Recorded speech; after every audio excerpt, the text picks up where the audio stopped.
Ao nosso culto, e nosso início de culto, ele começa sempre pelos avisos. Uma das coisas que eu sempre tive incômodo são com os avisos no final do culto. Você ouve a mensagem, você sai impactado da mensagem, e aí você recebe meia dúzia de avisos de agenda, de evento, e você se perde completamente da mensagem e fica só com o aviso na cabeça. Então, essa inversão, ela é teológica. Ela não é uma inversão só de gosto ou de esquema para o culto acontecer melhor ou mais facilmente. Ditas essas coisas, nossos avisos ordinários. Amanhã tem culto de oração às 20 horas, aqui na igreja. Aproveite essas suas férias, venha orar conosco, aqueles que estão em férias, é claro, porque nem todos estão. Venha orar conosco. Eu sei que está fazendo frio, fez um frio danado ontem à noite. Hoje também o clima está bem geladinho, mas vale a pena. Venha orar junto conosco, venha gastar, e aqui gastar entre aspas, venha gastar um pouco do seu tempo em oração. Deus tem respondido as orações feitas por essa igreja. E é bom a gente orar e ouvir o testemunho daqueles que receberam bênçãos advindas da oração. Segundo aviso, nosso culto de quinta-feira continua. Nessa quinta-feira aqui nós teremos a última mensagem do livro de Esdras. O livro de Esdras já acabou, é a última mensagem. Na próxima semana nós entramos Neemias, porque a ideia era pregar os dois livros na sequência. Então, última mensagem Esdras agora, essa quinta, próxima quinta, livro de Neemias. A nossa escola dominical está em recesso. Nós não teremos escola dominical, não tivemos a escola dominical esse domingo, não teremos o próximo, retornaremos no dia 3 de agosto. No dia 3 de agosto a gente volta com a escola dominical, fazendo a abertura para o segundo semestre. Mais dois informes. Primeiro, nós teremos, mais 3 informes. Nós teremos o Acampa Dentro Kids. Cadê a imagem aí para que eu veja? Início dia 25/7, ele vai acontecer no próximo final de semana. O nosso departamento infantil está promovendo essa atividade. Começa na noite de sexta-feira, dia 25, e vai até amanhã do sábado. Os pais que queiram participar e entregar os seus filhos para participarem do Acampa Dentro, procurem a Jéssica e o Diogo, que estão encabeçando esse evento. Foi interessante, nós recebemos uma mensagem de uma irmã que não poderá participar, mas quer participar com algum tipo de doação para as crianças, algum tipo de doce, de quitute, alguma coisa assim. Isso é interessante também. Faz parte da igreja. Talvez você possa, você não consiga estar junto, não tenha criança, mas possa passar no mercado, comprar meia dúzia de guloseima e deixar aqui para as crianças. Isso é bom, isso é válido. Isso, em certo sentido, é o reino de Deus. Outro aviso, no dia 2 de agosto, sábado, conforme a imagem, nós teremos uma Tarde das Mulheres.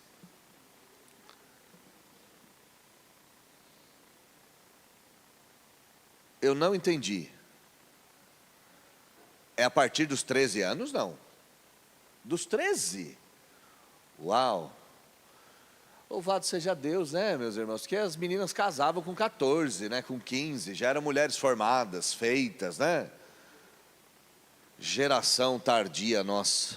Mas enfim, nós assistiremos um documentário e vamos trocar ideias sobre eles. Vamos não, porque é uma tarde de mulher, elas vão, né? Não vamos, né? Elas irão. E ao final nós teremos um bingo. Vai ser uma tarde muito engraçada, vai ser uma tarde muito edificante, vai ser uma tarde muito divertida.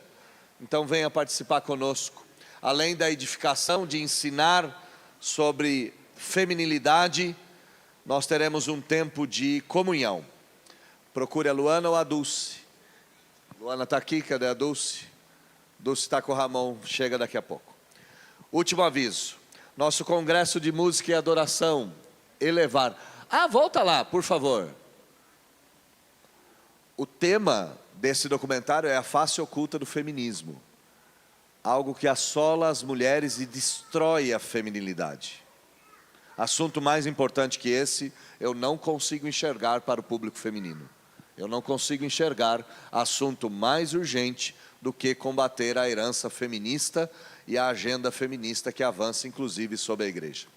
Mais um Congresso de Música e Adoração Elevar, no dia 25/10, das 14 às 20 horas. Ao final, nós gravaremos ao vivo as canções no Confissão no Canto. Nós temos a confirmação da presença de irmãos queridos. Vai ser um tempo que nós vamos discutir sobre o papel da música na igreja e o quão importante é nós recuperarmos as doutrinas nas canções. Ditas essas coisas, vamos louvar o Senhor. Se coloque em pé, vamos começar o nosso culto. Acontece, né?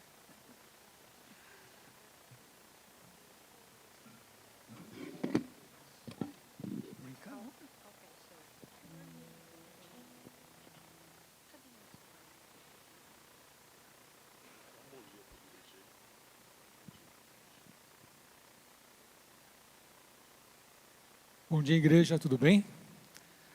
Que Deus nos abençoe hoje, que hoje você esteja aqui hoje com vontade de louvar a Deus, de ouvir a palavra, sair diferente da forma como nós entramos. A gente tem que sair como nós temos que sair, edificados com os louvores, com toda a liturgia, com as orações, com a palavra e com louvor. Vamos cantar então e engrandecer o nosso Deus? Amém?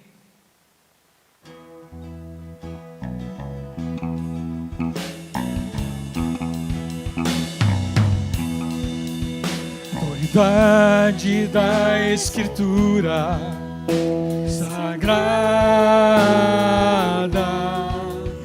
não depende do testemunho de qualquer homem ou igreja.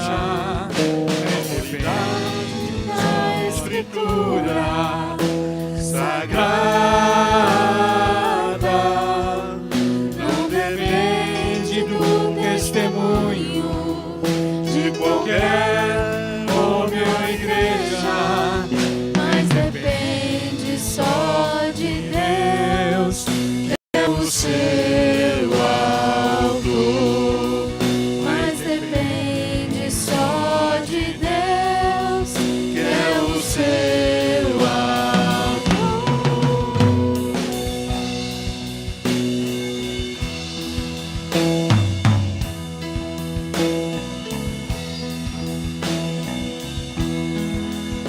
Autoridade da Escritura Sagrada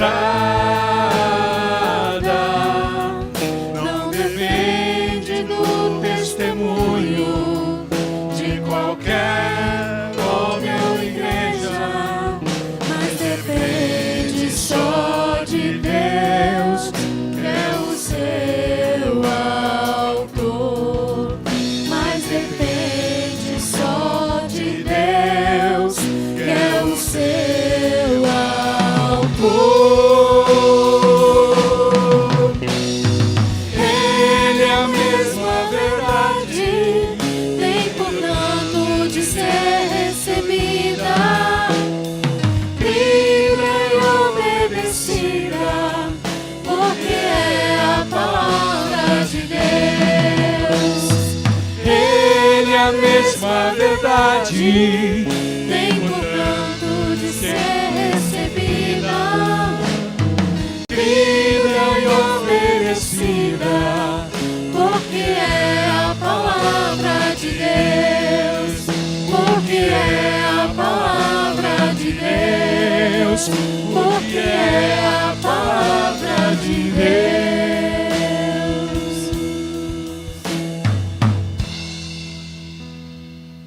Amém. A igreja pode sentar?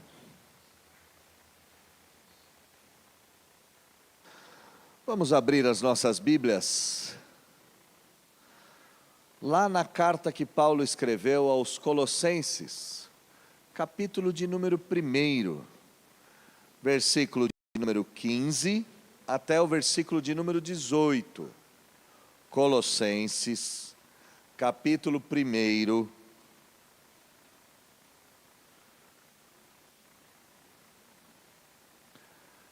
versículo de número 15 até o versículo de número 18.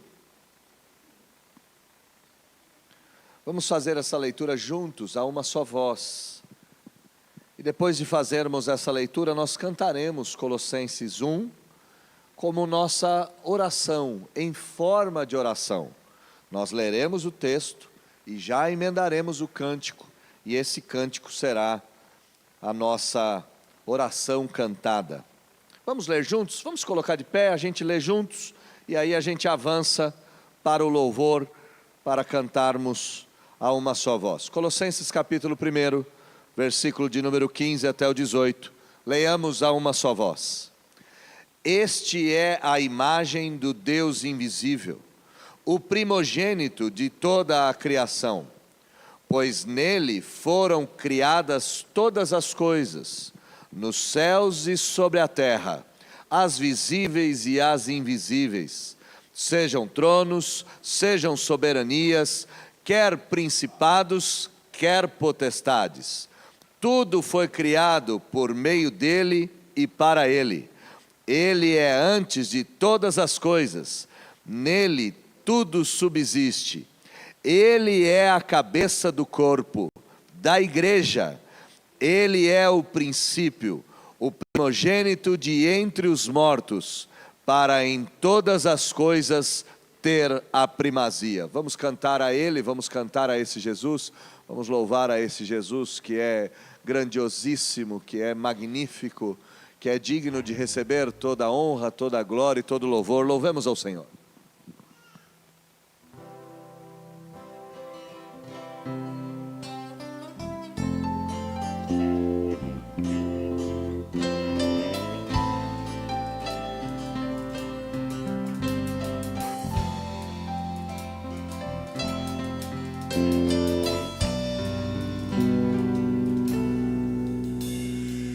Ele é a imagem do Deus invisível. Ele é Senhor sobre a criação, pois nele foram criadas todas as coisas, nos céus e na terra. Sejam tronos, soberanias, poderes ou autoridades. Ele é antes de tudo e a todos sustenta pela palavra. Pois foi do agrado de Deus que em tudo ele tenha supremacia.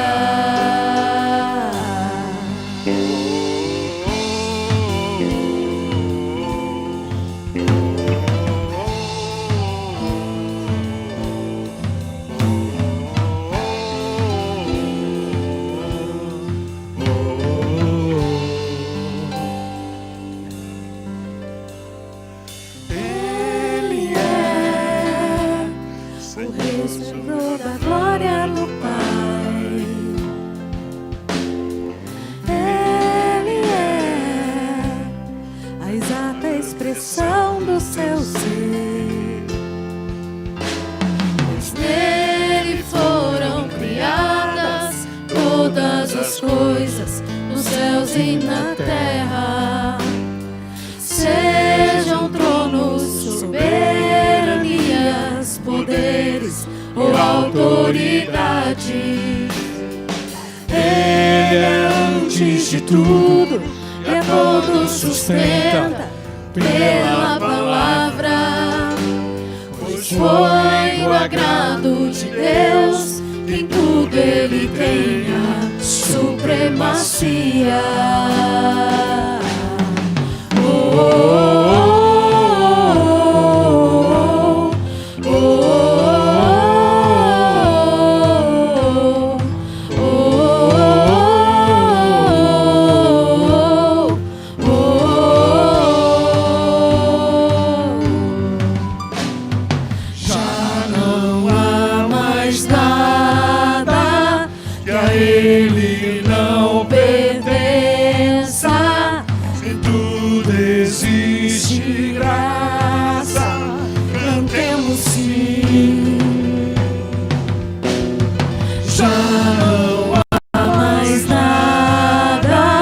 que a Ele não pertença. Em tudo existe graça, cantemos sim. Já não há mais nada que a Ele não pertença. Em tudo existe graça, cantemos sim. Mais uma vez. Já não há mais nada que a Ele não pertença. Em tudo existe graça, cantemos sim.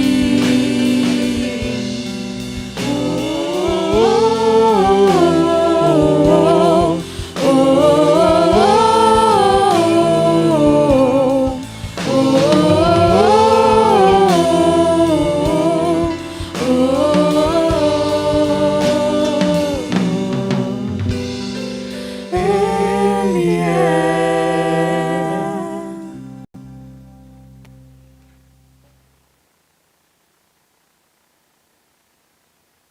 Podem se assentar. Nosso segundo momento litúrgico se dará lá na carta que Tiago escreveu.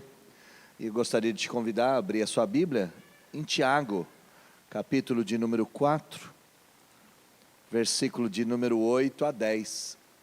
Esse Tiago aqui é meio irmão do Senhor Jesus. Esse Tiago aqui é irmão legítimo de Judas. Judas que escreveu a carta, não do Judas Iscariotes. Então aqui nós temos a carta de provavelmente o líder da igreja até os primeiros 50 anos da igreja.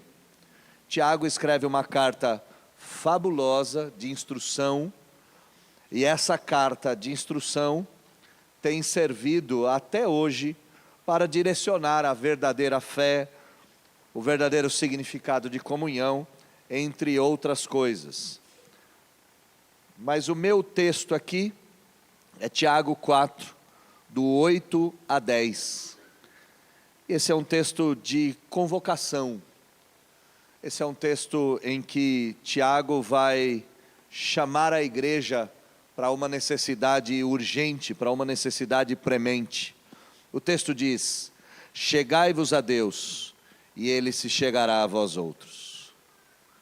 Purificai as mãos pecadores, purificai as mãos pecadores, e vós que sois de ânimo dobre, limpai o coração. Afligi-vos, lamentai e chorai, converta-se o vosso riso em pranto, e a vossa alegria em tristeza. Humilhai-vos na presença do Senhor, e Ele vos exaltará. O texto diz: cheguem-se a Deus, e Deus se chegará a vocês. Mas como nós devemos nos chegar até Deus? Purifiquem as mãos. Vós que sois de ânimo dobre, eu acho que ser de ânimo dobre é uma realidade do nosso tempo, acima de todas as coisas. Tem hora que a gente está muito feliz, tem hora que a gente está muito triste, tem hora que a gente acredita muito, tem hora que a gente não acredita em mais nada. A gente é essa oscilação, né? Essa ansiedade absurda e logo depois uma depressão sem fim. Nós somos esses altos e baixos. Ele diz: vós que sois de ânimo dobre, limpem o coração. Purifiquem as mãos pecadores, limpem o coração. Versículo de número 9, lamentem-se diante de Deus, digam: Senhor, olha que estado miserável que eu estou, eu não consigo firmar o pé, eu dou um passo para frente, dois para trás, me ajuda a corrigir meus modos. Lamentem, firam-se, essa ideia de aflição, firam a alma com as realidades dos vossos pecados. Ao invés de rir, chorem, lamentem-se, sofram. E ele termina dizendo: mas esse sofrimento pode ser sintetizado na palavra humilhação. Humilhem-se na presença de Deus, e Ele certamente exaltará a todos nós. Esse é o momento do culto que a gente faz isso. Esse é o momento do culto que a gente se aproxima de Deus na esperança que Deus venha até nós. E a gente se aproxima de Deus purificando as nossas mãos, limpando o nosso coração, lamentando os nossos pecados, nos convertendo dos nossos maus caminhos, humilhados na esperança que Deus venha e nos exalte. Nós podemos fazer isso assentados, fica tranquilo em relação a isso, mas eu acredito que uma boa forma de demonstrar a posição do coração é demonstrando a posição das pernas ou do corpo. Então, se você quiser, fique de joelho e nós faremos um tempo de oração silenciosa, buscando isso que Tiago nos ensina, e após esse tempo, o grupo de cântico vai entoar uma canção por nome Me Derramar. Vamos orar confessando os nossos pecados, até que sejamos interrompidos pelo grupo de cântico, entoando a canção Me Derramar.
Eis-me aqui outra vez, diante de ti abro meu coração, meu clamor tu escutas e fazes cair as barreiras em mim.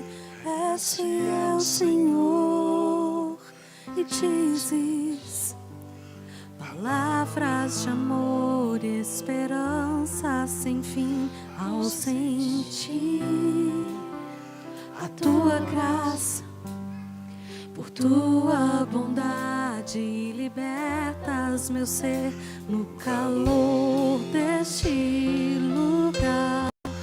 Eu venho me derramar, dizer que te amo, me derramar, dizer te preciso, me derramar, dizer que sou grato, me derramar, dizer que és formoso.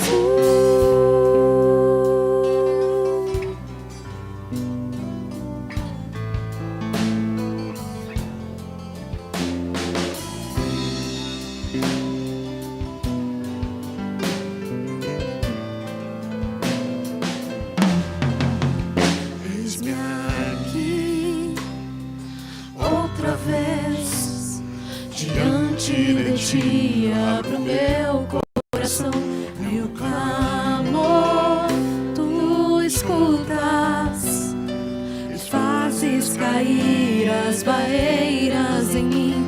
Este é o Senhor e dizes palavras de amor e esperança sem fim ao sentir a tua graça.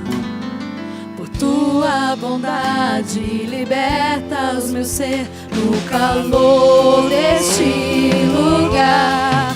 Eu venho me derramar, dizer que te amo, me derramar, dizer te preciso, me derramar, dizer que sou grato, me derramar, dizer que és formoso.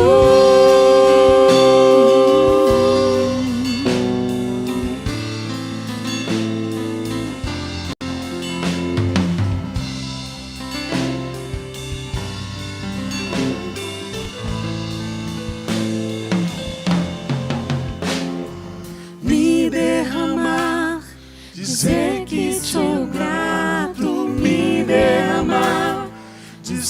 realmente preciso me derramar, dizer que sou grato, me derramar, dizer que és formoso.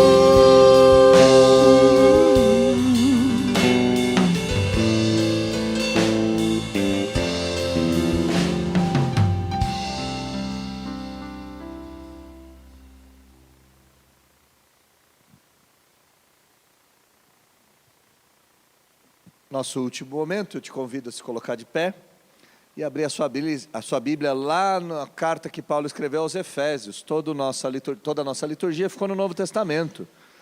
Nesse domingo, Efésios, capítulo de número 5, versículo de número 20.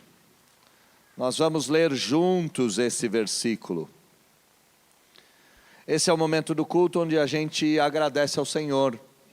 E a gente agradece ao Senhor cantando, a gente agradece ao Senhor devolvendo os nossos dízimos e ofertas, e a gente agradece ao Senhor entregando o nosso coração a Ele. Vale dizer que a nossa conta e o nosso CNPJ já estão abertos, então você pode fazer a devolução dos seus dízimos diretamente na conta da igreja, isso é muito bom.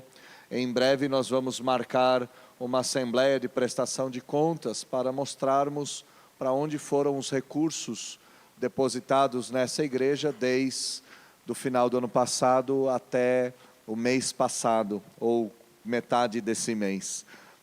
Fique atento com essas informações e é importante participarmos da Assembleia de Prestação de Contas. Mas voltando, entregar os dízimos e ofertas é uma das formas, cantar é outra forma, mas a única forma obrigatória é dando graças a Deus com tudo do seu ser, com o seu coração, com quem você é. Vamos ler o versículo de número 20, e logo depois da leitura, nós vamos louvar o Senhor com 3 cânticos. E nesse primeiro cântico, te agradeço. Se você precisar de ajuda com o gasofilácio, Ronaldo está aqui para me ajudar. Cadê você, Ronaldo? Está aqui. Reinaldo. Rogério. Obrigado. Desculpa. Rogério, melhor. O Ronaldo vai estar aqui para entregar, para te ajudar e te auxiliar nesse sentido. Leiamos o texto.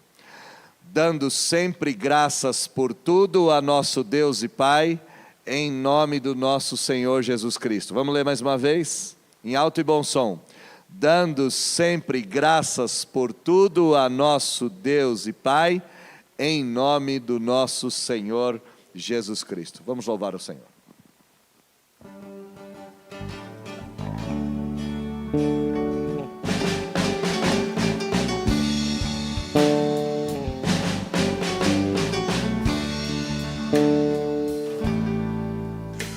Por tudo que tens feito, por tudo que vais fazer, por tuas promessas e tudo que és, eu quero te agradecer por todo o meu ser. Te agradeço, meu Senhor. Te agradeço, meu Senhor. Te agradeço, meu Senhor. Te agradeço, meu Senhor. Te agradeço por me libertar e salvar, por ter morrido em meu lugar. Te agradeço, Jesus, te agradeço, eu te agradeço, te agradeço.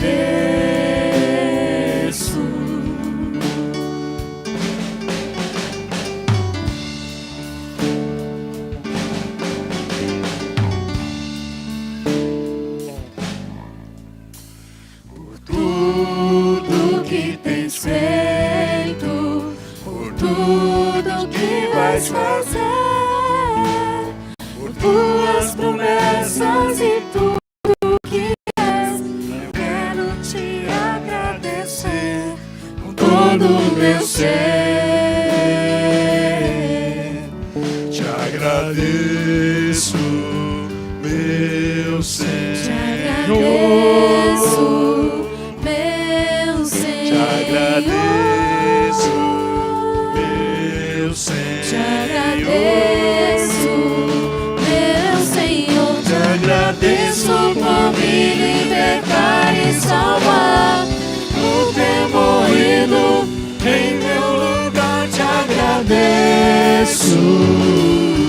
Jesus, te agradeço. Eu te agradeço. Te agradeço. Te agradeço. Te agradeço.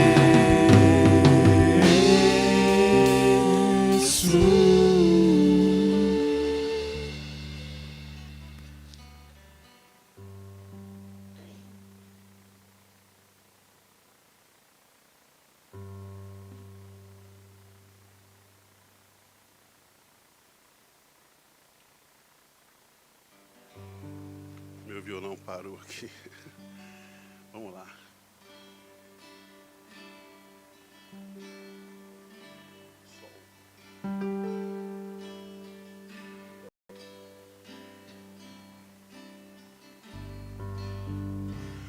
Te amo, Deus, pois tua graça nunca falha.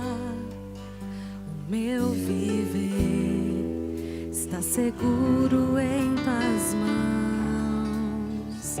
Desde quando eu acordo até o meu deitar, eu cantarei tua bondade, meu Deus. Tu és fiel a cada dia,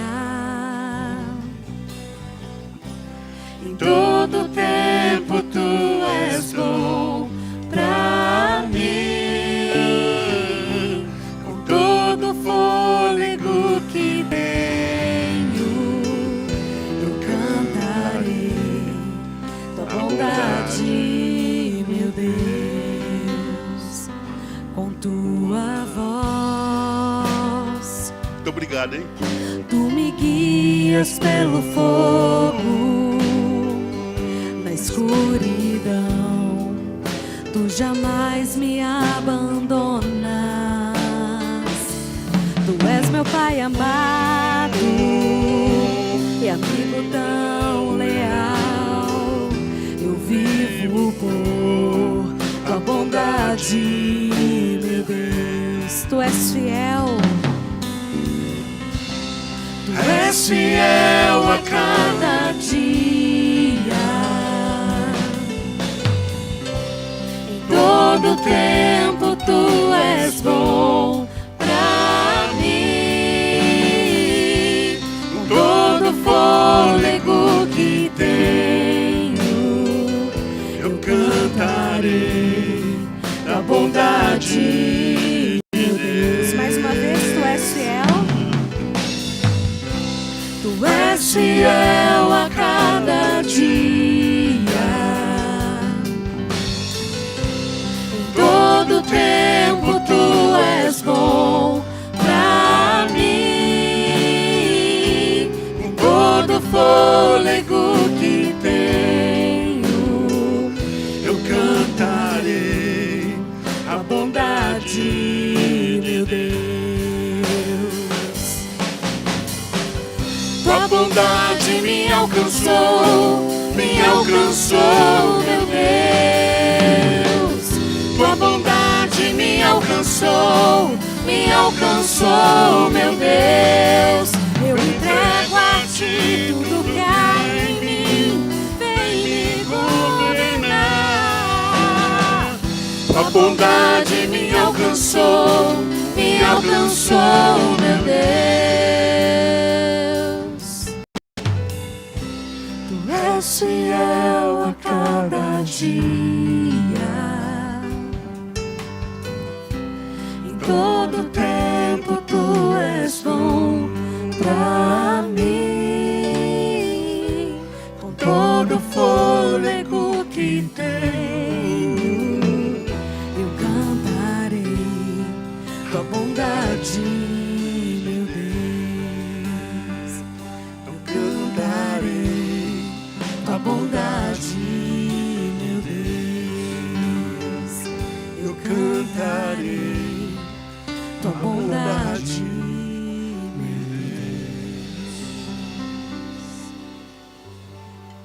Todo poder se encontra com o nosso Deus. Tudo está no comando dele. Tudo se encontra na mão dele. Nada escapa dos olhos do nosso Deus. É o Deus que servimos. O Todo-Poderoso Deus está no controle de tudo. Não precisamos nos preocupar. Cante comigo assim, ó. Poderoso Deus. Cante. Poderoso Deus. Poderoso Deus. Minha alma anseia por ti. Mais uma vez. Poderoso Deus. Poderoso Deus. Poderoso Deus. Tu és poderoso Deus. Poderoso Deus. Minha alma anseia por ti.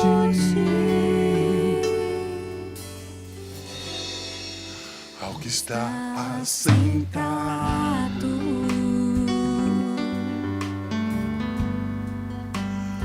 No trono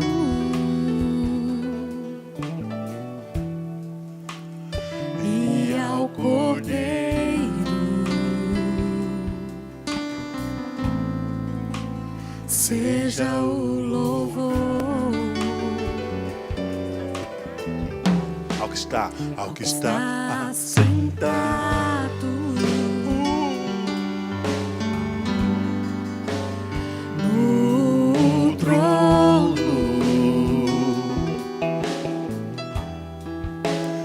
e ao Cordeiro seja o louvor,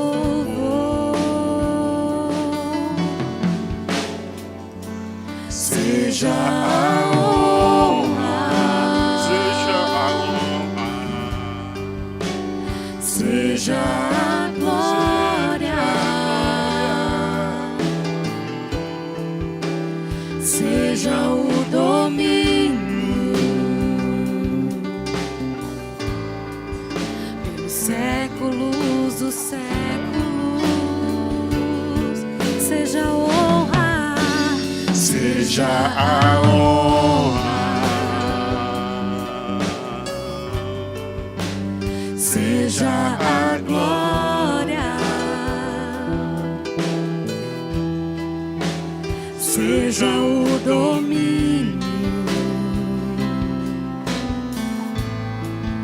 pelos séculos dos séculos. Poderoso Deus, poderoso Deus,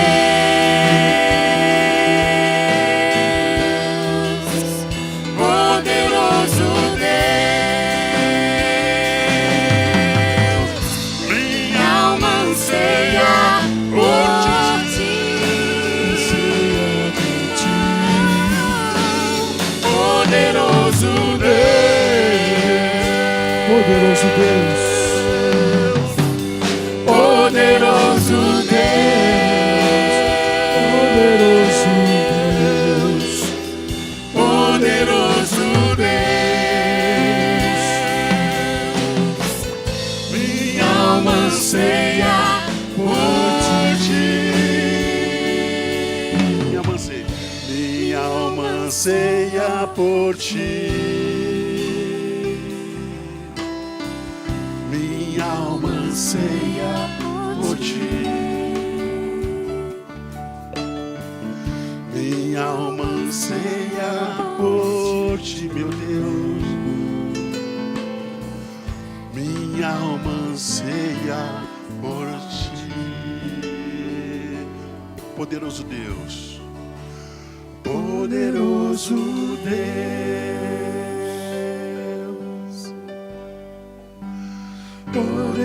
Poderoso Deus, poderoso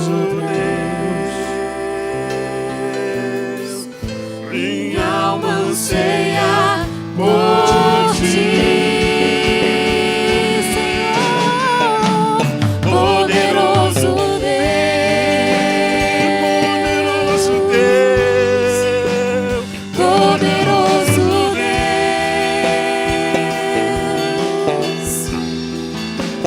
poderoso Deus, minha alma anseia por ti.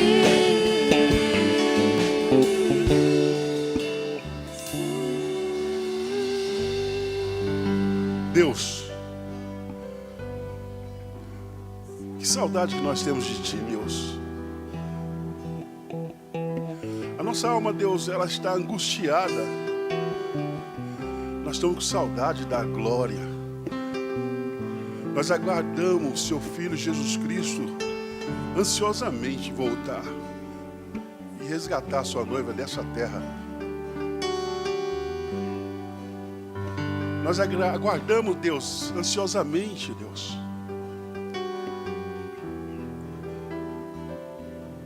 Pai, mas enquanto nós estamos aqui, ajuda-nos, ó Deus, que possamos agradar a Ti, adorar a Ti, que possamos, ó Deus, não inclinarmos diante da situação desse mundo cruel, que nós possamos ser verdadeiros servos Seu, Deus, verdadeiro servo do Deus Todo-Poderoso, do Deus que é, do Deus que faz, que nada nesse mundo faça a nossa fé ser abalada em Ti. Pai, vem, Pai, vem encher-nos mais e mais e mais do Seu conforto, da Sua grandeza, para que nós possamos ser fortes para enfrentar os momentos difíceis que há de vir nessa terra. Seu Filho disse que nesse mundo nós teríamos aflição, mas teríamos que ter bom ânimo, porque Ele venceu por nós. E nós estamos aqui crendo em Ti, Deus Todo-Poderoso. Vai em nossa frente, não deixe que nenhum dos Seus filhos temam o que há de vir,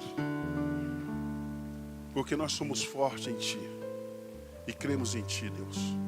Tu és grande, Tu és poderoso, Tu és nosso Deus. Nós somos gratos por ser filho Teu. Nós somos gratos porque um dia Seu Filho derramou sangue na cruz e abriu e deu acesso a nós falarmos diretamente contigo. Muito obrigado, Deus. Muito obrigado, Deus. Agora, Pai, eu quero fazer mais um pedido. Abençoa cada um de nós, abrindo nosso entendimento e o nosso coração seja quebrantado, que nossos corações estejam quebrantados, estraçalhados, para que a Sua palavra agora entre e que nós possamos esconder a Sua palavra no nosso coração, porque vai ter um dia que nós vamos precisar de lembrar dela, que nós não vamos ter mais ela em nossas mãos e nós vamos ter que ter na nossa mente. Então, Deus, enquanto nós estamos com essa oportunidade, ajuda-nos que possamos guardar, aprender o que o Teu servo há de passar para nós hoje. Fale conosco através do Teu servo, abençoa o Teu servo. Eu te peço em nome de Jesus. Amém.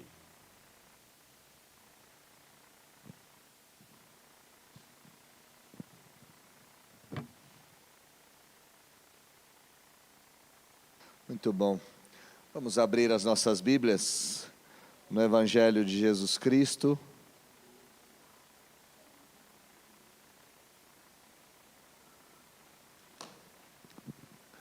O Evangelho de Jesus Cristo, conforme nos ensinou João, capítulo de número 13, do primeiro versículo ao versículo de número 11. João 13, do primeiro versículo até o versículo de número 11. Enquanto você procura, vale dizer que a nossa igreja entende que as crianças devam permanecer no ambiente de culto. Porém, nós entendemos que isso é uma construção, leva tempo. E por levar tempo, nós temos o espaço destinado às crianças aberto para os seus filhos.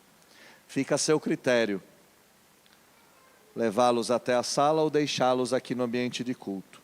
Também vale dizer que a partir de agosto voltam os guias de culto para as crianças alfabetizadas. E isso há de nos ajudar muito na edificação dos pequenos e na condução do culto. Ditas essas coisas, vamos assistir o nosso vídeo introdutório e depois do vídeo introdutório nós vamos para o texto sagrado.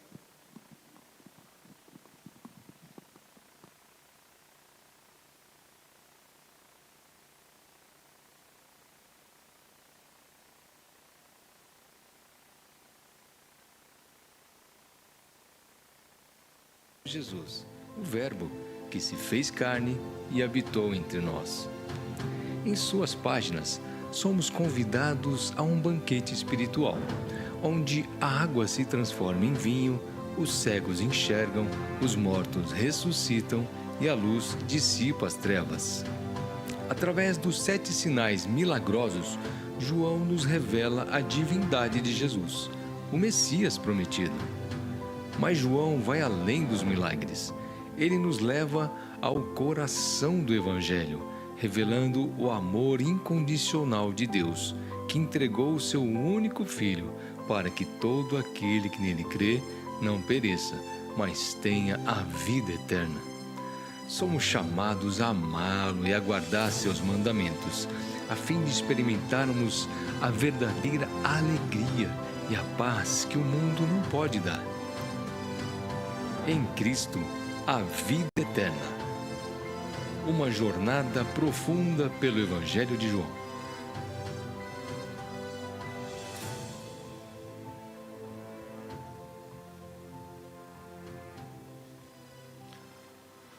João 13, do primeiro versículo ao versículo de número 11.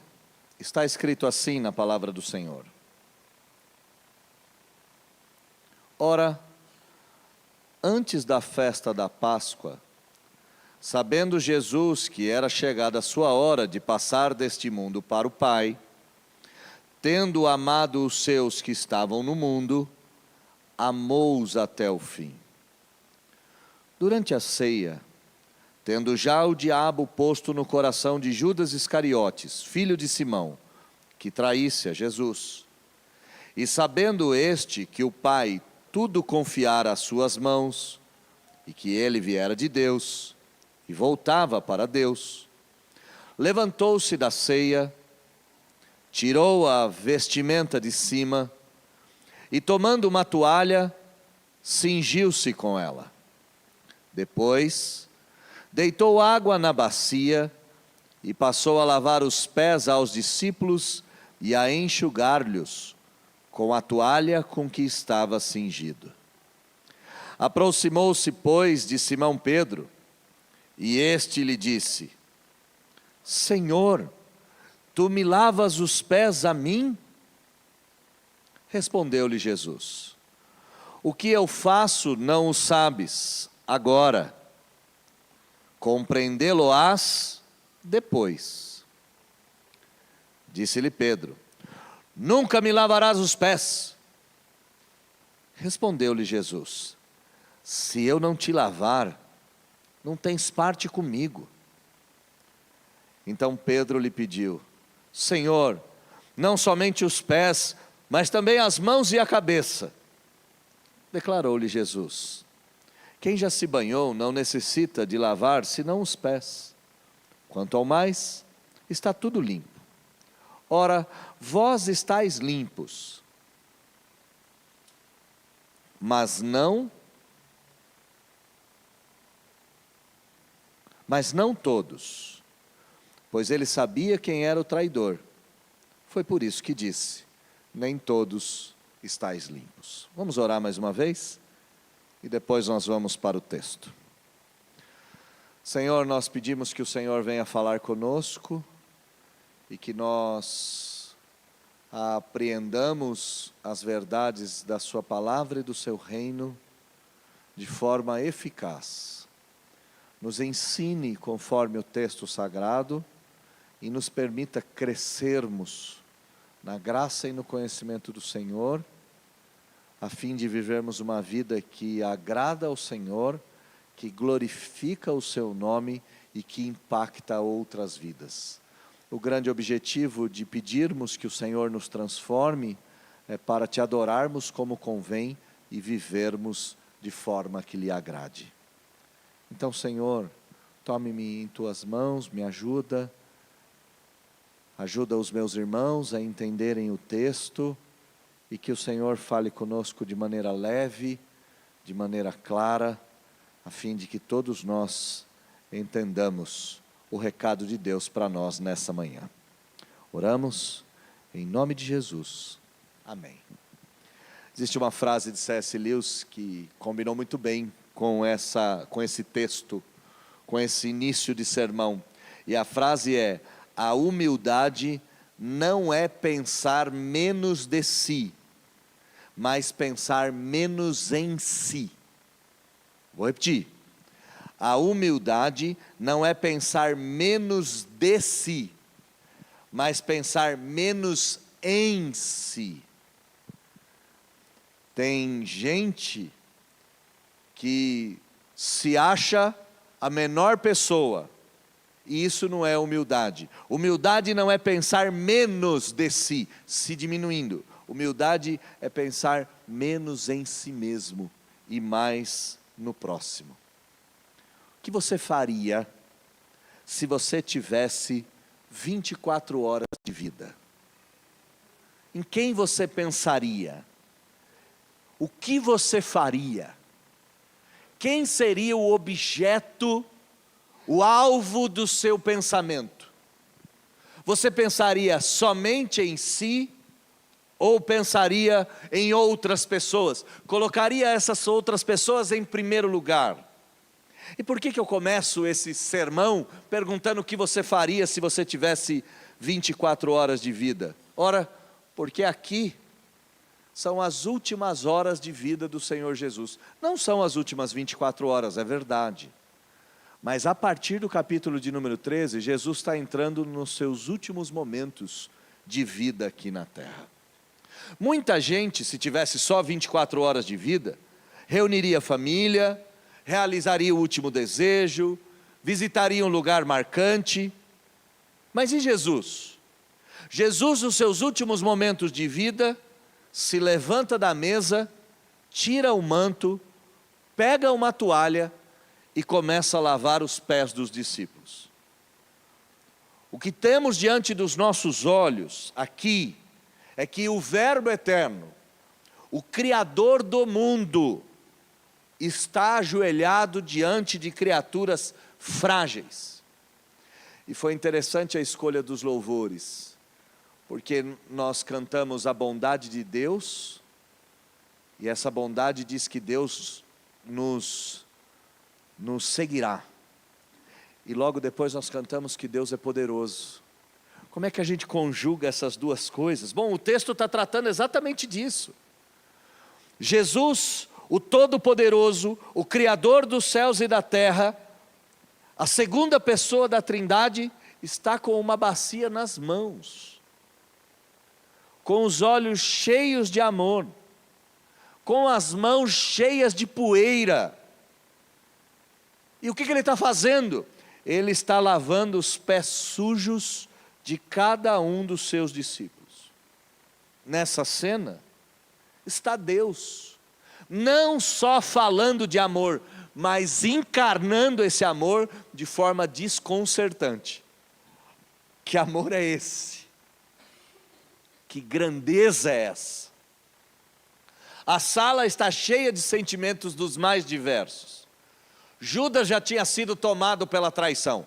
Judas já havia sido tomado pelo diabo. Pedro confuso como sempre, não sabe se vai ou se volta. Os demais com medo de passar vergonha. E Jesus? Jesus está pleno. Ele conhece a sua glória, ele conhece a sua cruz, ele conhece o seu destino, ele sabe que são as últimas horas e ele escolhe servir. Isso aqui não é um ritual. Isso aqui não é um ritual da igreja. Isso aqui é um exemplo. Isso aqui é um sinal. Isso aqui é uma revelação. E que revelação é essa? Quem não for lavado por Ele dessa forma, não pertence a Ele jamais.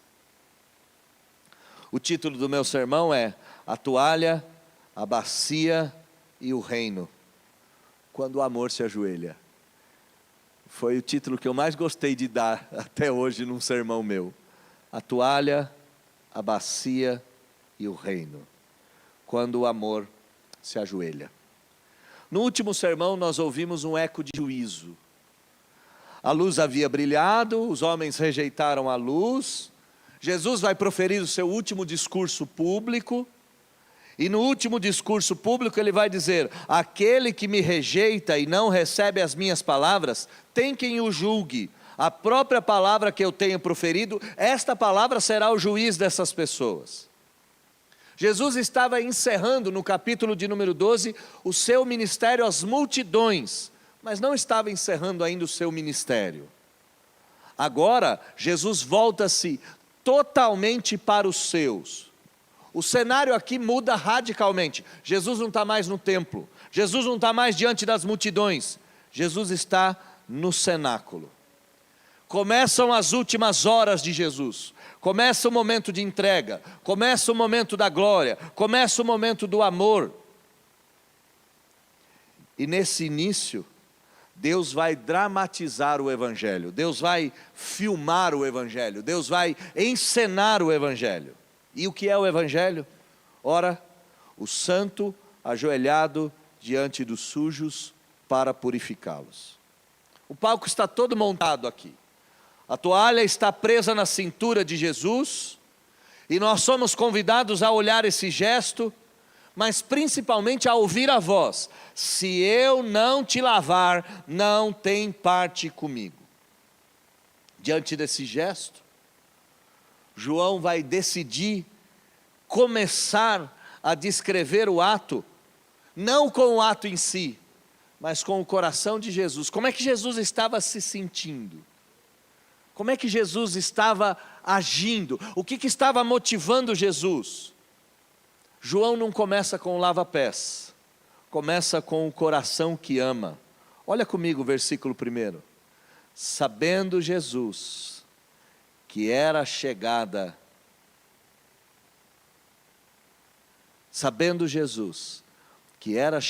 a sua hora de passar desse mundo para o Pai, tendo amado os seus que estavam no mundo, amou-os até o final.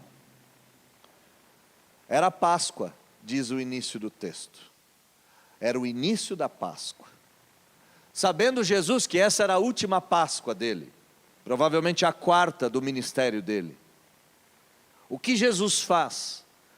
Diz o texto que, sabendo que chegou a hora, suas últimas 24 horas, um pouco mais, é claro, ele amou os seus que estavam no mundo e amou-os até o final. A decisão de Jesus aqui, ela é surpreendente, porque ele sabe o que espera, ele sabe o que está por vir, ele sabe do escárnio, do murro na cara, da coroa de espinhos. E eu aprendi esses dias que a coroa de espinhos não era simplesmente uma coroa, era um capacete. 52 perfurações tem marcadas no sudário, por exemplo. No sudário de Turim, ninguém sabe se o sudário é verdadeiro ou falso. 52 perfurações mostram que a coroa de espinho era um capacete que penetrava em toda a cabeça. Jesus sabia que pregos de 17 centímetros perfurariam seus punhos. Jesus sabia dos açoites, ele sabia de tudo isso, ele tinha plena consciência. Ele não tinha plena consciência só do sofrimento, ele tinha plena consciência da traição. Ele não é pego de surpresa, ele sabe que ele será traído, ele sabe que chegou a hora da paixão, chegou a hora da glorificação, chegou a hora da tumba. E o que ele faz? Ele ama até o final. E o texto aqui aponta para o final escatológico, telos. O amor é pleno, o amor é um amor que não recua, é um amor que não se esvazia, é um amor que não esfria, é um amor que não hesita. O amor de Cristo não é um impulso apaixonado, é o amor de quem decide amar até o final, custe o que custar. E é isso que o texto está dizendo. Ele sabe que vai sofrer, e ainda assim ele decide amar até o final. O amor de Jesus não recua diante da cruz. O que ele faz? Ele avança em direção aos pés sujos dos discípulos. Isso é extraordinário, isso é espetacular, isso é fora de qualquer dimensão humana. A cruz começa com uma toalha, e com o amor lavando os pés. Ele sabia quem eram todos aqueles discípulos. E sabe o que isso me alenta, o que me alegra? É que ele sabe quem eu sou também. Ele conhece os seus discípulos. E se ele amou aqueles até o final, eu tenho absoluta certeza de que ele também me ama. E esse amor vai durar até o final. E ele não só me ama, ele ama todos os seus discípulos. E tendo amado os seus discípulos, amou-os até o final. O coração de Cristo pulsa por nós. E ele continua pulsando por nós. Ele não decidiu amar um dia e depois foi embora.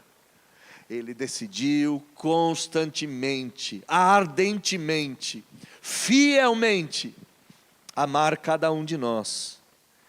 E ele amou até o fim. Mesmo sabendo da cruz, nesse contexto, mesmo sabendo da traição, ele amou. Com um amor tão desconcertante, com um amor tão extravagante, com um amor tão radical. E esse amor tão radical vai mostrar a miséria do ser humano. Vai mostrar a miséria da raça humana. E ao mesmo tempo vai mostrar a glória de Jesus Cristo e o tamanho da sua dimensão. Olha comigo o segundo versículo, por favor. Durante a ceia, enquanto ele jantava com seus discípulos, tendo já o diabo posto no coração de Judas, Judas Iscariotes, filho de Simão, que o traísse. O diabo já tinha induzido Judas nesse momento. O diabo já tinha posto no coração. E aqui nós temos exatamente esse antagonismo, porque a ceia é o momento da máxima comunhão. A mesa é aliança, é amizade, é partilha, é amor, é graça. A mesa de jantar é o sinal maior. A gente só convida para jantar quem a gente ama. Mas ali entre aqueles 12 tinha um que o diabo já tinha posto no seu coração. A ação aqui do diabo está concluída, ela não é futura não. O diabo já tinha feito. Judas já havia cedido. O diabo já havia vencido a batalha contra Judas. E Judas deliberadamente já sustenta no seu coração que vai trair o Senhor Jesus. A mesa se torna palco da conspiração. A mesma conspiração que os judeus haviam feito nos capítulos anteriores. Aquele mesmo cenário de se juntarem para tramar a morte do Senhor Jesus. Aqui a morte aparece na mesa. E o contraste é chocante. Porque você tem amor e traição dividindo o mesmo pão. Amor e traição dividindo o mesmo pão. Ao invés da comunhão, a ruptura. É tão louco isso, né? Ao invés da comunhão absurda, Judas decide romper. E essa presença do mal? Bom, essa presença do mal torna a grandeza do Senhor Jesus ainda maior, porque mesmo ali diante do traidor, Jesus continua amando. Preste atenção na cena. Ele sabe que Judas vai traí-lo. E ele continua servindo. Ele sabe de tudo. Mas não se levanta da mesa para ir embora. Ele vai se levantar da mesa para lavar os pés dos caras. O amor de Cristo jamais se retirará da mesa, mesmo que ali haja um traidor sentado nela. O amor de Jesus jamais se levantará da mesa para ir embora, mesmo que um traidor esteja entre os discípulos. E por quê? Ora, porque só tem uma coisa que combate a traição: é o amor sem medidas. O amor sem medidas não podia ir embora, porque o amor sem medidas precisava vencer a traição e o traidor. Jesus não foi surpreendido por Judas, meus irmãos. E mesmo não sendo surpreendido por Judas, ele não se afastou. E eu conheço a maioria de vocês intimamente. E por conhecer a maioria de vocês intimamente, eu posso afirmar que nenhum de vocês se parece com Judas. Graças a Deus por isso. Agora, se ele não se afastou do traidor, não ouse pensar que ele se afastará de você por causa das suas fraquezas e das suas misérias. Ele nunca vai se levantar da mesa e vai te deixar sozinho nela. Nunca. Isso nunca vai acontecer. Por quê? Porque ele é capaz de amar até quem o trai. Ele é capaz de amar até quem o apunhala. Quanto mais aquele que falha um pouco e diz: eu te amo, não vai-te embora, fica aqui.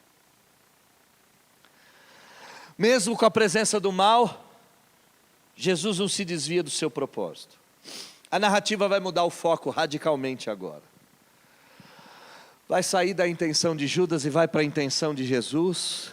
E aqui, mais uma vez, o evangelho é radical, né? O evangelho é surpreendente.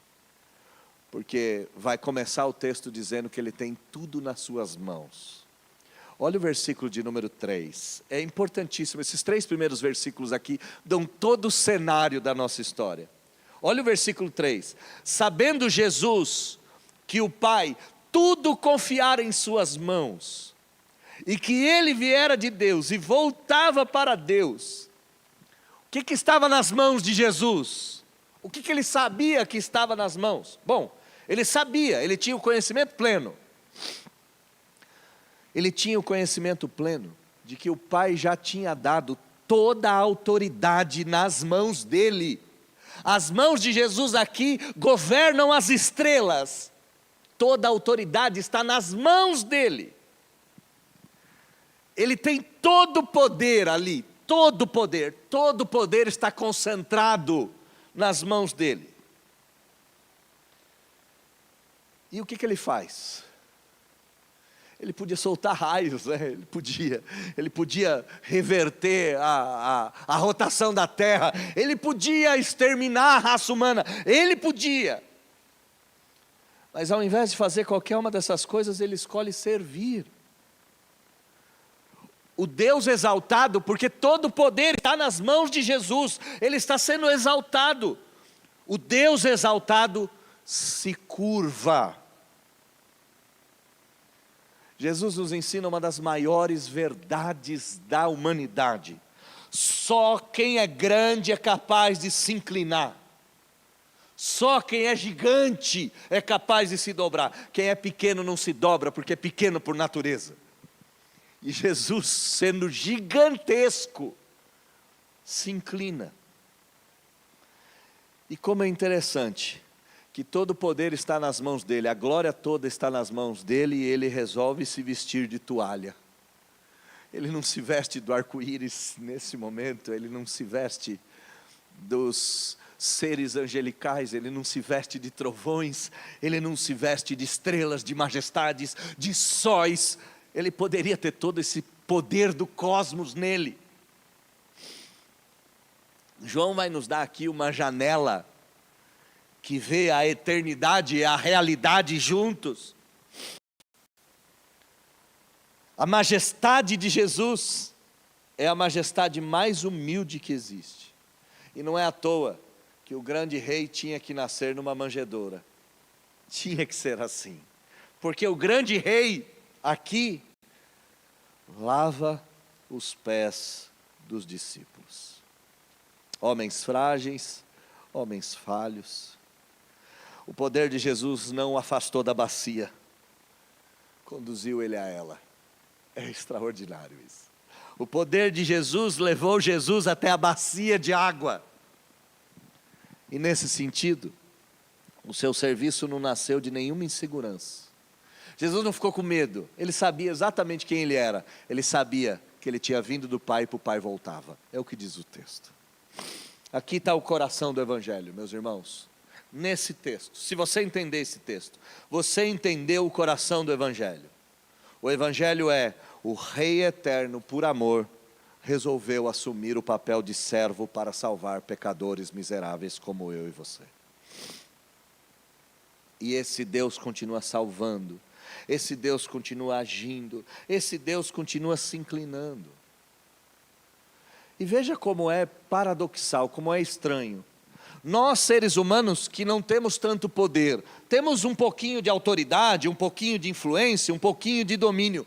Às vezes usamos essas coisas para se prevalecer diante de outras pessoas. Jesus, com toda a autoridade, ele se inclina.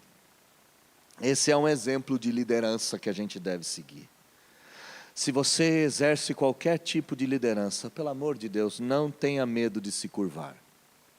Só quem sabe quem é, não teme se curvar e servir. Não tema se curvar. Jesus sabia exatamente de onde tinha vindo e para onde ele ia.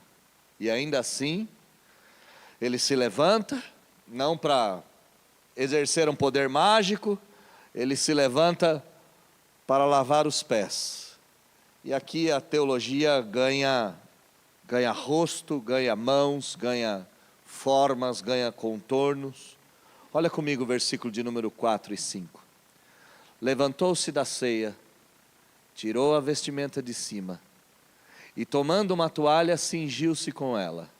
Depois, deitou água na bacia, e passou a lavar os pés aos discípulos, e a enxugar-lhes com a toalha com que estava enrolado.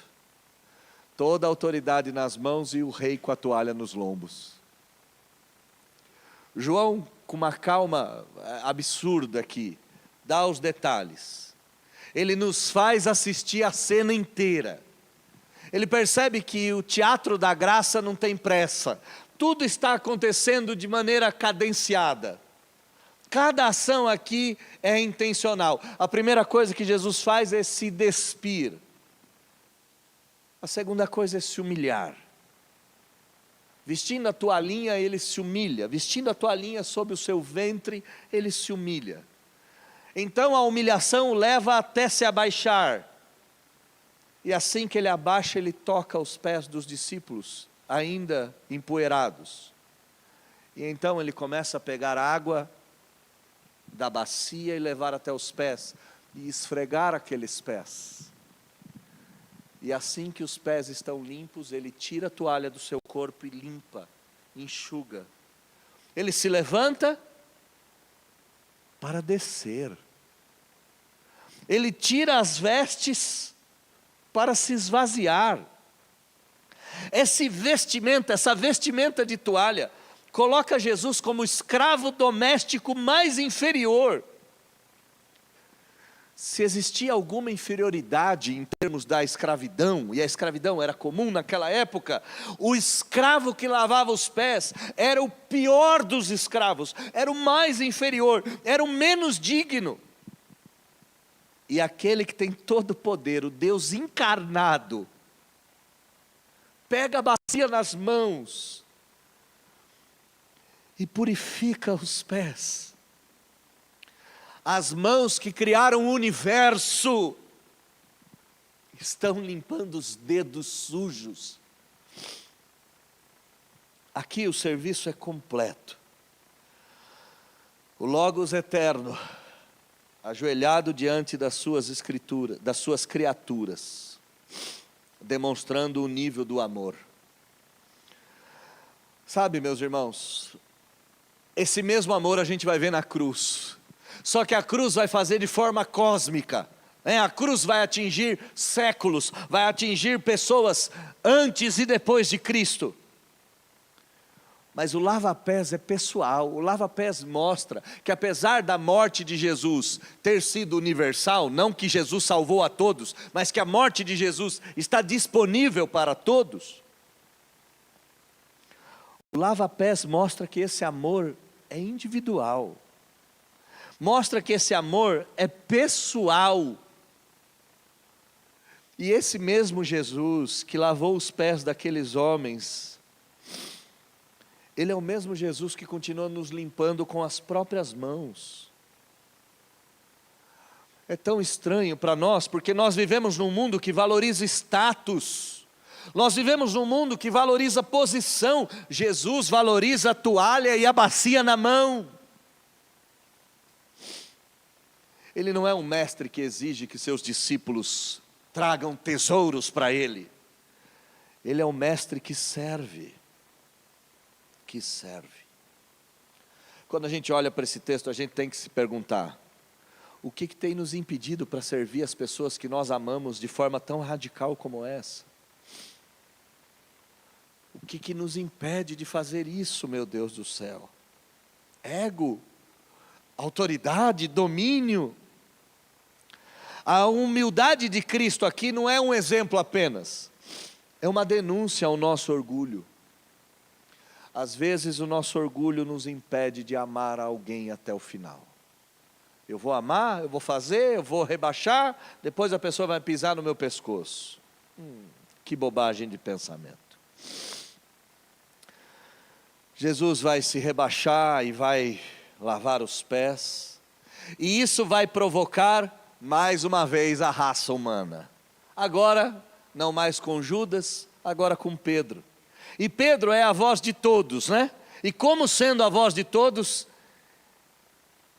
ele costuma falar das coisas que ele não entende. Olha comigo o versículo 6 e 7. Aproximou-se, pois, de Simão Pedro, e esse lhe disse: Senhor, tu me lavas os pés a mim? E a fala aqui não é assim: Senhor, o que você está fazendo? A fala é: tira o pé, ele puxa o pé para trás, olha para Jesus e diz: você não vai lavar o meu pé. Se levanta, sua posição não é essa. Onde já se viu? Está ajoelhado, lavando o pé. Pedro já tinha tentado dar uma dura em Jesus antes, né? Para de falar dessa história de morte, que morte, você não vai morrer coisa nenhuma, para de bobagem. Jesus olha para ele e fala: arreda de mim, Satanás, está louco, você perdeu a sua estrutura. E aqui Pedro faz mais uma vez,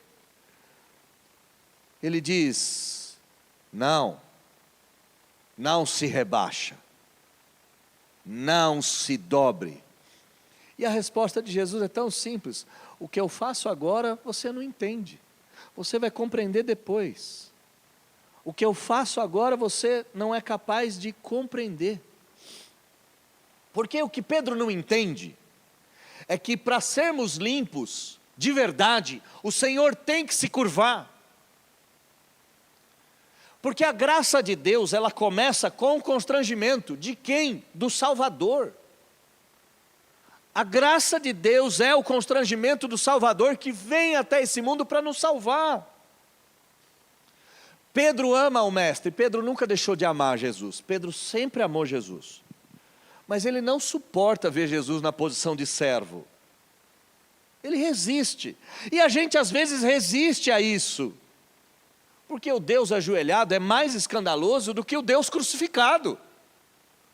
Isso é muito escandaloso para nós, é escandaloso para Pedro. A graça não costuma ser entendida assim, no estalar de dedos, né? A gente vê a graça e a gente não compreende. Mas a graça de Deus, ela tem esse poder desconcertante. E ela nos desconcerta porque ela não se impõe, ela se ajoelha. Só que a graça de longe é bonitinha. Mas quando ela se aproxima de nós, ela nos humilha de um nível tão radical, tão radical. A graça de Deus é essa, você não poderia chegar até Deus. Deus teve que se fazer servo para te salvar. E isso é humilhante para qualquer um de nós. Diante da incompreensão de Pedro, o que Jesus vai fazer? Jesus nem se preocupa. Ele entende que os discípulos são lerdos e lentos para compreender as coisas. E aqui, meu coração se enche de alegria com isso também. Jesus não vai expulsar Pedro da ceia, né? Jesus vai lavar, imagina, Jesus indo lavar o pé de Pedro, Pedro puxa o pé, Jesus fala, pode ir embora, vai-te embora, suma daqui, miserável. Eu estou te ensinando faz tanto tempo, você não aprende, vai-te embora. Não, Jesus diz para Pedro, um dia você vai entender. E eu gosto disso, você vai entender depois. Eu gosto disso porque diante das angústias da minha vida, é importante eu ouvir Jesus dizendo, calma que depois você vai entender. Agora você não entende nada, mas vai chegar a hora que você vai entender tudo. A gente só não pode se acostumar a resistir à graça. A gente só não pode se acostumar a puxar o pé. A gente pode até puxar o pé de vez em quando, mas não pode ser sempre.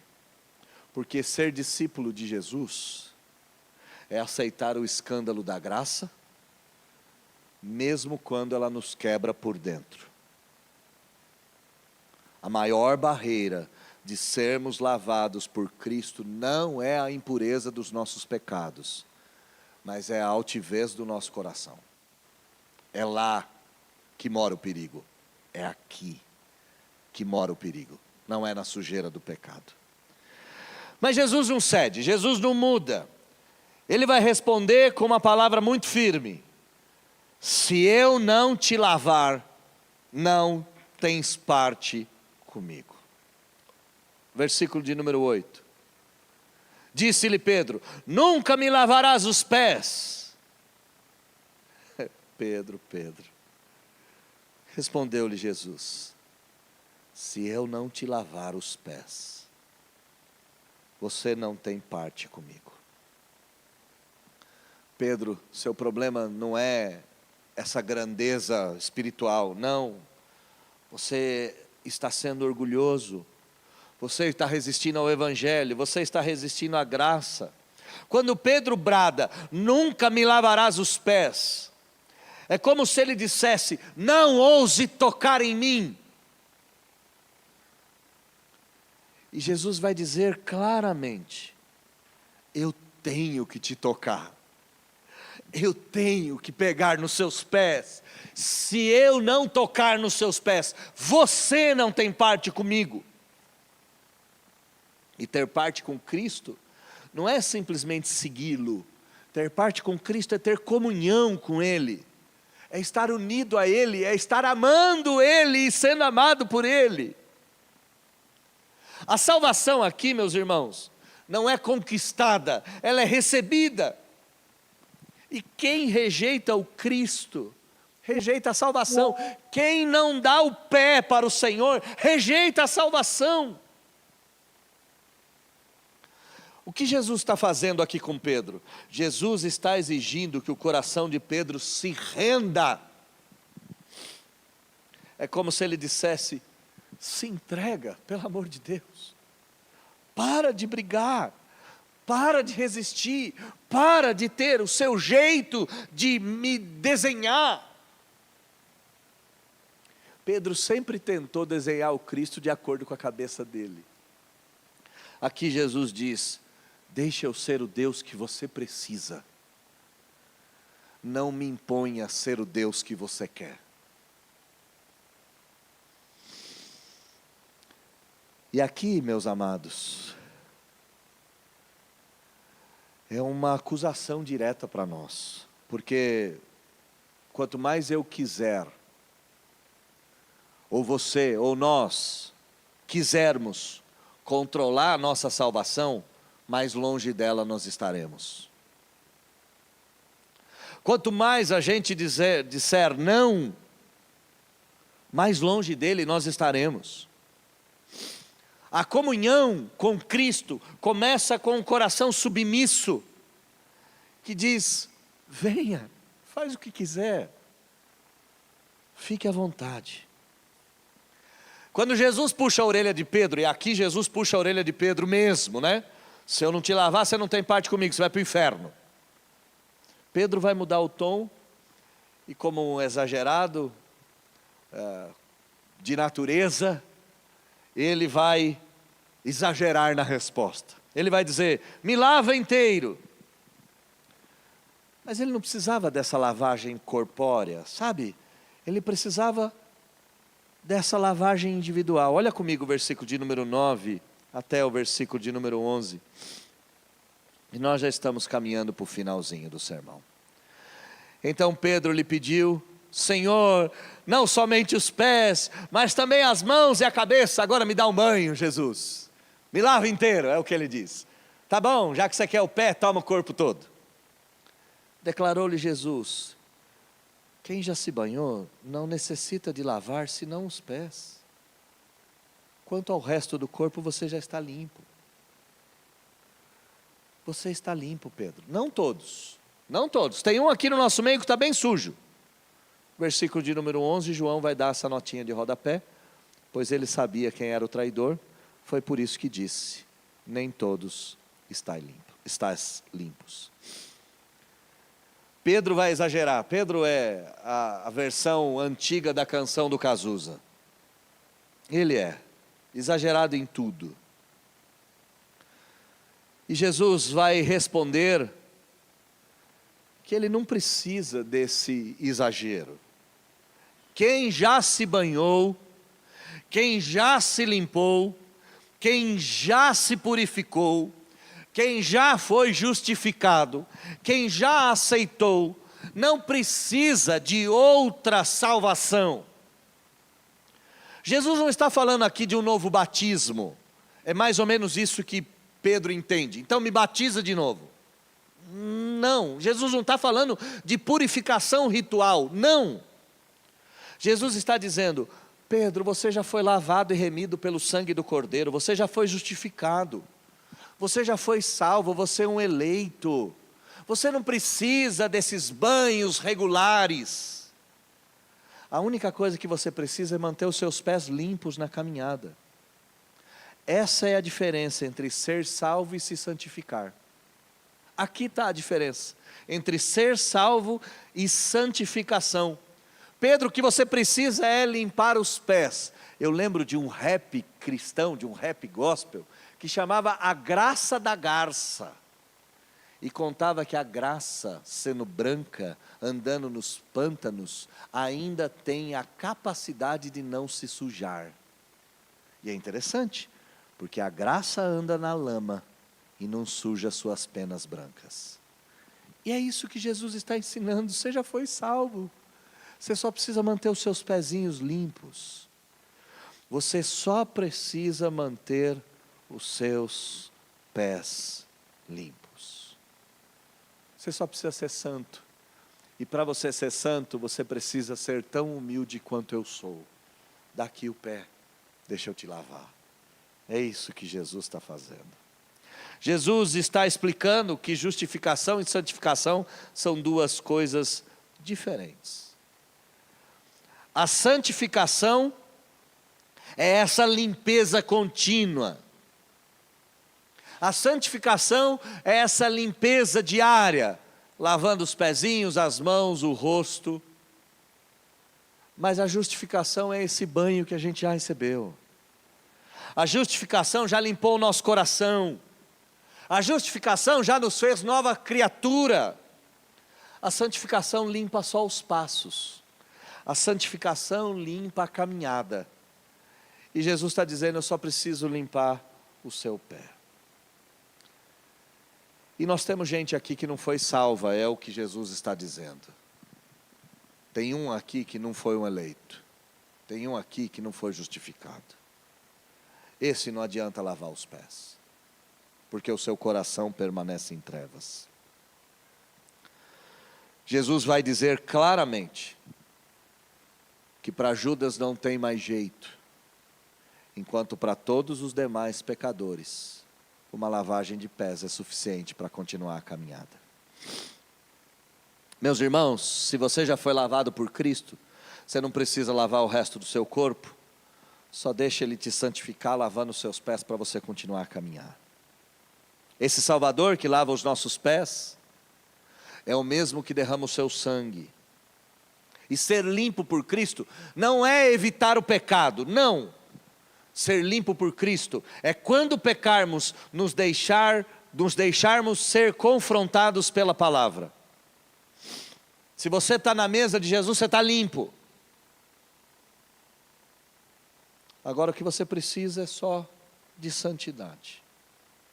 E o texto termina dessa forma: entre toalhas, bacias, corações divididos, entre traição e tolice. O texto termina nos fazendo olhar para dentro, para nós. Não basta estar na mesa, tem que estar na mesa com os pés para fora, os pés lavados. E não basta deixarmos lavar os pés, é necessário ter parte com Ele. Naquela noite, naquela fatídica noite, antes da cruz, antes do traidor, antes do Getsêmani, Jesus se levantou, e não se levantou nem com espada, nem com discurso, Ele se levantou com a arma mais radical que um Deus poderia lutar contra os seres humanos. Ele se levantou com uma toalha na mão.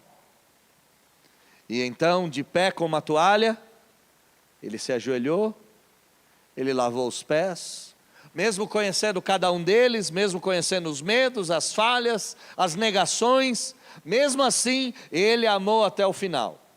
Pedro resistiu, tolo. Judas traiu, indigno, miserável. E Jesus serviu, com amor, com humildade, com verdade. E o reino de Deus continua sendo assim. A bacia sempre vai falar mais alto que o trono. Sempre. A toalha sempre vai falar mais alto que o manto. A coroa de espinhos sempre vai falar mais alto do que a cruz de diamantes e pedras preciosas. E se essas são as verdades do Evangelho, meu irmão, para participar do Evangelho, seu orgulho tem que acabar. Seu orgulho tem que ir embora. E você tem que se deixar salvar-se. Se deixar levar. E talvez você não entenda como é que isso funciona. Ora, um dia o Senhor Jesus há de explicar para você. Porque Ele disse para Pedro: você não entende o que eu estou fazendo, talvez em algum momento da sua vida você entende. Mas se você não entende, deixe-se lavar sem entendimento. Deixe-se ser amado sem merecer. Deixe-se ser servido como Ele serviu. E passe a amar como Ele nos amou. O Evangelho começa no coração, mas alcança os pés. E todo aquele que foi lavado por Cristo jamais poderá recusar-se a pegar a toalha do serviço e a bacia da humildade. Que Deus abençoe você e que esse texto seja um marco na sua vida. Tem sermões que a gente escreve e eles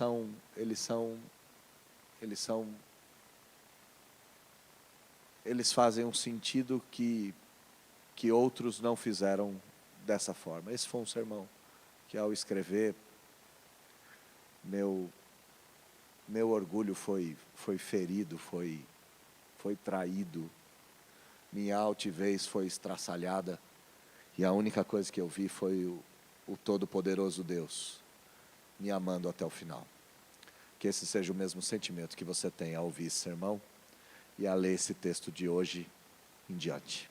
Deus abençoe vocês. Vamos orar.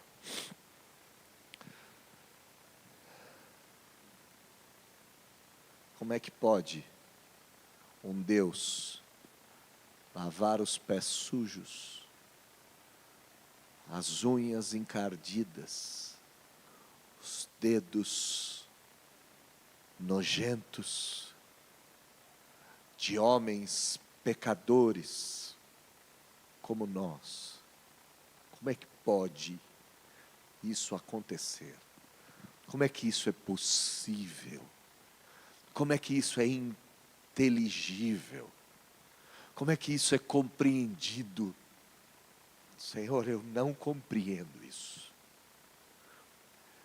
Eu preciso compreender isso, mas eu não entendo. Acho que ninguém entende. Ninguém entende a altura, a largura, a profundidade, a dimensão desse amor. Mas mesmo sem entender, a gente se percebe alvo desse amor. Ora, eu não estava lá no cenáculo naquele dia, eu não estava. Mas eu tenho absoluta certeza que em algum momento da minha vida o Senhor veio e lavou meus pés. Como eu sei disso? Nas ruas escuras do passado, nas vielas sombrias, no mundo de perdição, eu dei de cara com o Salvador, que não fez exigência, que não me mandou parar com isso, parar com aquilo, que só olhou para mim e falou: eu preciso lavar teu pé, filho. E depois de longos dias andando, fedendo, eu também disse: não vá lavar o meu pé. E ele disse: se eu não te lavar os pés, não tem parte comigo. Eu não compreendo, mas eu me rendo. É isso, eu me rendo. Eu me rendo. Chega de um orgulho, de uma altivez, de uma prepotência. Chega de um cristianismo orgulhoso que não percebe a grandeza desse ato de humilhação. Se o Mestre se humilhou, quem somos nós para nos exaltarmos? E a gente não precisa de exagero. Eu não entendo tudo isso, mas sei que Jesus me limpou. E sei que eu não preciso de nenhuma extravagância. Eu não preciso pular, eu não preciso correr, eu não preciso rolar, eu não preciso gritar, eu não preciso. Se bem que às vezes dá vontade. A única coisa que eu preciso é continuar na mesa, com os pés para fora, de tempo em tempo, deixando ser lavado. Até que chegará um dia que o meu todo estará limpo e que eu sentarei na mesa e comerei para sempre o fruto da eternidade. Até lá, que o lava-pés seja uma realidade na vida de todos nós.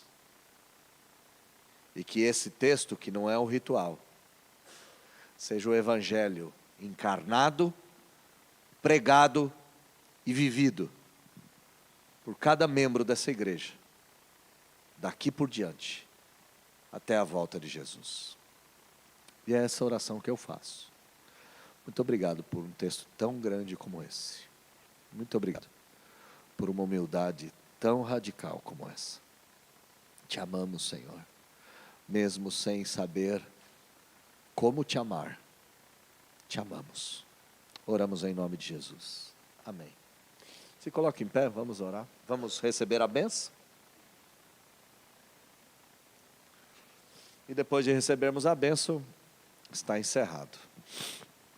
Agora, irmãos queridos, que a graça, essa mesma graça que lava os pés, que a graça de Jesus esteja sobre você, para sempre.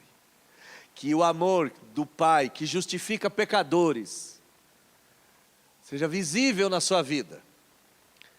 E que a consolação do Espírito Santo, que te faz acreditar que o amanhã será melhor do que o hoje, não lhe abandone um dia sequer da sua vida. Que o Pai, o Filho e o Espírito Santo estejam com vocês, hoje, amanhã e sempre. Amém. Deus abençoe vocês. Ótimo domingo. Vão com Deus. Um forte abraço.